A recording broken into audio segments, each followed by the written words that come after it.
بسم الله الرحمن الرحيم.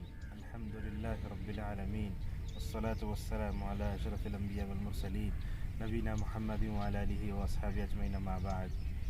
معزز حاضرین حضرات و خواتین، اسلام ایک مکمل ضابط حیات ہے. زندگی کے مختلف گوشوں پر اور پہلوؤں پر وہ مکمل طور پر جو ہے اپنے بندوں کی رہنمائی کرتا ہے. تو اسلام کی من جملہ تعلیمات میں ایک تعلیم ہے کھانے پینے کے آداب. اس ویڈیو میں ہم آپ کے سامنے کھانے کے بعد اپنی انگلیوں اور ہاتھ کو چاٹنے اور صاف کرنے کے تعلق سے اسلام کے جو آداب ہیں وہ آپ کے سامنے بتائیں گے. سب سے پہلے امام بخاری رحمہ اللہ نے اس تعلق سے ایک باب باندھا ہے. کہتے ہیں باب لعق الاصابع وغسلها قبل ان تمسح بالمنديل. امام بخاری رحمہ اللہ کہتے ہیں کہ جب بندہ کھا کر ختم ہو جاتا ہے تو اس وقت وہ اپنے انگلیوں کو چوسنے اور چاٹنا چاہیے قبل اس کے کہ وہ مندیل سے یا رومال سے اپنے جو ہے ہاتھ کو صاف کرے. حضرت عبداللہ ابن عباس رضی اللہ عنہما کی روایت کو انہوں نے اس کے تحت ذکر کیا ہے کہ اللہ کے نبی صلی اللہ علیہ وسلم نے فرمایا اذا اکل احدکم فلا يمسح یدہ حتی یلعقها او یلعقها. مسلم میں بھی ہے روایت یہ. اللہ کے نبی صلی اللہ علیہ وسلم کہتے ہیں کہ اگر تم میں سے کسی کا کھانا ختم ہو جائے تو اپنے ہاتھ کو نہ پوچھے یہاں تک کہ وہ اس کو چاٹ لے اور چٹا لے. معزز حاضرین، علامہ نووی رحمہ اللہ اس حدیث کی تشریح میں کہتے ہیں کہ آدمی چاٹے یا اس کو چٹائے، کس کو چٹانا چاہیے. ہو سکتا ہے سامنے والا دوسرے مسلمان بھائی کے جھوٹے کو چاٹنے کے لیے کراہت محسوس کرے.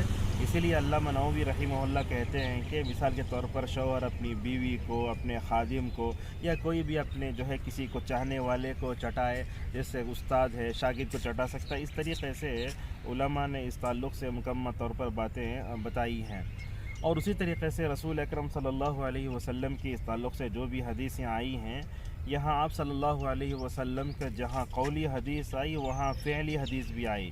لہذا مسلم اور ابو داؤد میں ہے کہ انس رضی اللہ عنہ کہتے ہیں اللہ کے نبی صلی اللہ علیہ وسلم جب کھانے سے فارغ ہوتے تو اپنے انگلیوں کو 3 مرتبہ چاٹتے تھے اور آپ فرماتے تھے اگر نیوالا گر جائے تو اس کو اٹھا لو، اس لیے اور شیطان کے لیے اس کو نہ چھوڑو، پتہ نہیں تمہارے کھانے میں کس میں برکت ہے.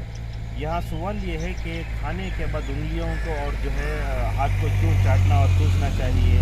اس بارے میں اہل علم کہتے ہیں کہ اس سے جو ہے کھانے کا احترام ہوتا ہے اور اسی طریقے سے ہاتھوں میں گندگی باقی نہیں رہ جاتی. بعض علماء نے اس بارے میں یہ بات بھی کہی ہے کہ کھانے میں برکت جو ہے ان تمام چیزوں سے آتی ہے. علامہ نووی رحمہ اللہ کہتے ہیں کہ بندہ کھانے کے بعد اپنے ہاتھ کو جتنا اپنے ہاتھ میں لگا ہے اسی حساب سے چاٹے، 2 مرتبہ 3 مرتبہ 4 مرتبہ، اسی طریقے سے جو ہے اس کو یہ ہونا چاہیے. تو بہرحال خلاصہ یہ ہوا کہ آدمی اپنی 3 انگلیوں سے اپنے چاٹ لے زبان کو اور اسی طریقے سے اس کو دھونے سے پہلے مکمل طور پر اپنے برتن کو اور اپنے ہاتھ کو صاف کرے. اللہ تعالی ہم سب کو کھانے پینے کے جو آداب ہیں ان کا لحاظ کرنے توفیق عطا فرمائے.